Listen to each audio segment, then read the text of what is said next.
उदयवीर सिंह, भगवान विष्णु का 10वां अवतार भी संबल में ही होगा, मंदिरों की खोज हो रही है, तो आप परेशान क्यों हो रहे हैं? सनातनी नहीं है क्या आप, उदयवीर सिंह? मैं आपको पहले दिन से कह रहा हूं, वहां का प्रशासन, उसकी जान बची हुई है। उत्तर प्रदेश में नौकरी करने का मौका मिल रहा है क्योंकि वो लगातार भारतीय जनता पार्टी के इशारे पर पार्टी, धर्म, जात के आधार पर लगातार गंभीर मुकदमे लिख रहा है, एक तरफा कार्रवाई कर रहा है।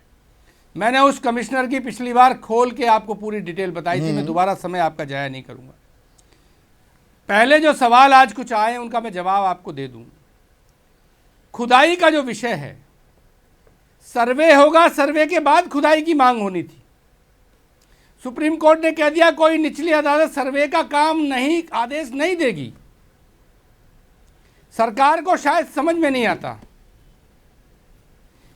जिसका मंदिर है, सरकारी मंदिर तो है नहीं, जिन लोगों का मंदिर है, जिस ट्रस्ट का मंदिर है, न किसी ने शिकायत की है, न किसी ने मांग की है। आज जो आपके चैनल पे भी चला, लगातार उन लोगों के बयान सुने हैं, उन्होंने स्पष्ट कहा कि हमारा मंदिर था, जब हम यहाँ से चले गए तो हम ताला लगा के गए थे, और जब हम आते थे तो खोल के पूजा करते थे, और पूजा करने के लिए स्वतंत्र थे, नहीं आ पाते तो नहीं आते थे। दूसरी बात कुएं की आई।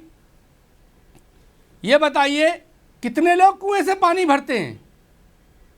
शहरों की बात छोड़िए, गांव के कुएं बंद हो गए। हर घर जल, हर घर नल, ये भारत नारा उत्तर प्रदेश की नहीं, केंद्र की सरकार लगा रही है। और एक स्कीम चल रही है कि कुओं से पानी मत भरिए, साफ नहीं है, जल स्तर नीचे चला गया, कुएं जो थे वो अंधे हो गए हैं, उन्हें रिचार्ज नहीं किया जा रहा, उनको लगातार, आपने सुना होगा बोरवेल में बच्चे गिर गए, उनको लगातार बंद किया जा रहा है। और कितने लोग कुएं से पानी भरते हैं शहरों में? अपने शहर में जहाँ से मुख्यमंत्री आते हैं, पता कर ले कितने कुएं बचे हैं। अच्छा होता तालाब खुदवाने का कोई स्कीम प्रोग्राम चलाते, सीखते अखिलेश यादव जी से। तीसरी बात, उन्होंने कहा जय श्री राम। अरे जय श्री राम मंदिर में बोला जाता है, हम अपने घर में बोलते हैं, अपनी जगह बोलते हैं। अल्लाह अकबर मस्जिद में लोग बोलते हैं, मुसलमान बोलते हैं। अल्लाह अकबर मैं मंदिर में बोलूँगा और जय श्री राम लोग मस्जिद में बोलेंगे या उसके बाहर बोलेंगे, और जब एक सरकारी टीम सर्वे करने जा रही होगी उसके साथ लोग बोलेंगे।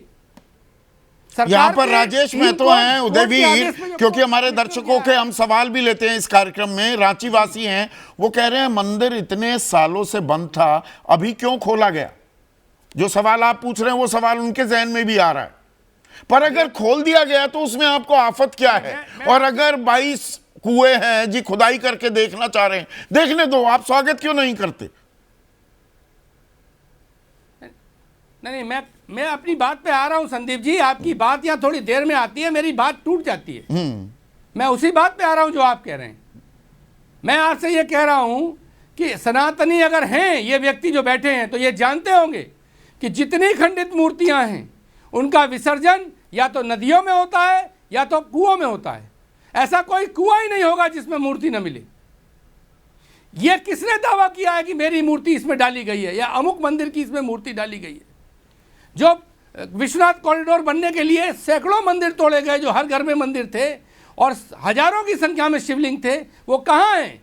इसी भाजपा सरकार में ने क्या वो गंगा में नहीं प्रवाहित किए गए? ये तो प्रक्रिया है। मेरे घर की मूर्तियाँ होंगी, मैं कहाँ उनको विसर्जित करूँगा? क्या सड़क पर तोड़ के फेंक दूंगा? क्या ऐसा हो सकता है? तो जो सरकार अपनी बातों पर उल्टी बात करे, तो मैं बात आपसे कह रहा था, सरकार का काम नहीं है अल्लाह अकबर करना या जय श्री राम करना। सरकार के नेतृत्व में नहीं होना है। जहाँ हम पूजा करेंगे जय श्री राम कहेंगे, जहाँ मुस्लिम अपना पूजा पाठ करेंगे वहाँ अल्लाह अकबर कहेंगे। और तीसरी बात, 1978 में तो हिंदू हृदय सम्राट कल्याण सिंह जी भी उत्तर प्रदेश की सरकार में स्वास्थ्य मंत्री थे। आप बताना भूल गए, वो भी स्वास्थ्य मंत्री थे। अगर इतना बड़ा अन्याय हिंदुओं पे हुआ तो ये हिंदुओं के ठेकेदार चुप क्यों थे? चौथी बात, सोर्स की बात की आपने। मुख्यमंत्री ने आज 184 की बात की। मुख्यमंत्री तो सदन में कह चुके हैं कि समाजवादी पार्टी की सरकार में 46 में से 56 एसडीएम बन गए थे यादव। अखिलेश यादव ने ये सदन में जवाब मांगा कि मुझे लिस्ट दीजिए, मुझे रिजल्ट दीजिए, आज तक रिजल्ट नहीं दे पाए। इस देश का दुर्भाग्य है कि ऐसे मुख्यमंत्री जैसे बड़े पद पर और जजों के जैसे बड़े पद पे ऐसे लोग बैठे हैं जो निष्पक्षता दिखाना नहीं चाहते, पक्षपात बेचना चाहते हैं।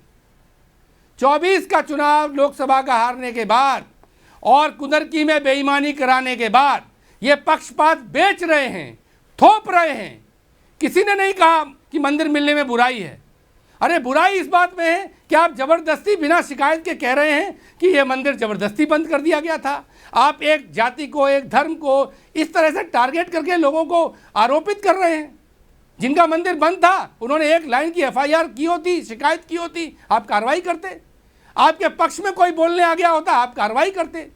वो डीएम, वो एसपी, वो कमिश्नर, वो आईजी जो अपनी नौकरी चलाने के लिए, उत्तर प्रदेश में बने रहने के लिए और सरकार की अच्छी नज़र उन पर बनी रहे, वो दिन भर सांप्रदायिक मुद्दे पैदा कर रहे हैं। शिकायत इस बात की है, शिकायत इस बात की नहीं और है। योगी आदित्यनाथ जो कहते हैं आप लोगों को भड़का रहे हैं, संभल में कोई पत्थरबाज बचेगा नहीं, इस आंकड़े को तो आप भी नहीं नकार सकते कि संभल में आज तक जितनी हिंसा हुई है, दंगे हुए हैं, 213 लोग मारे गए, उसमें 209 हिंदू थे।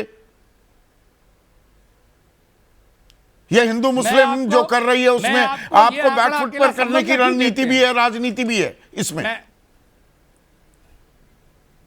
सुनिए, मैं कानून लागू करने की बात कर रहा हूं, हिंदू और मुस्लिम की बात नहीं कर रहा हूं।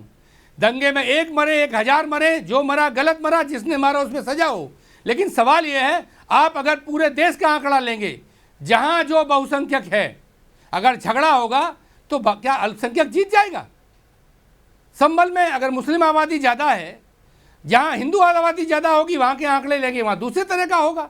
जहाँ जैन आबादी ज़्यादा होगी, जहाँ सिख आबादी ज़्यादा होगी, ये तो आबादी का जब कोई विवाद होगा, दंगा होगा, दो समुदायों के बीच में होगा।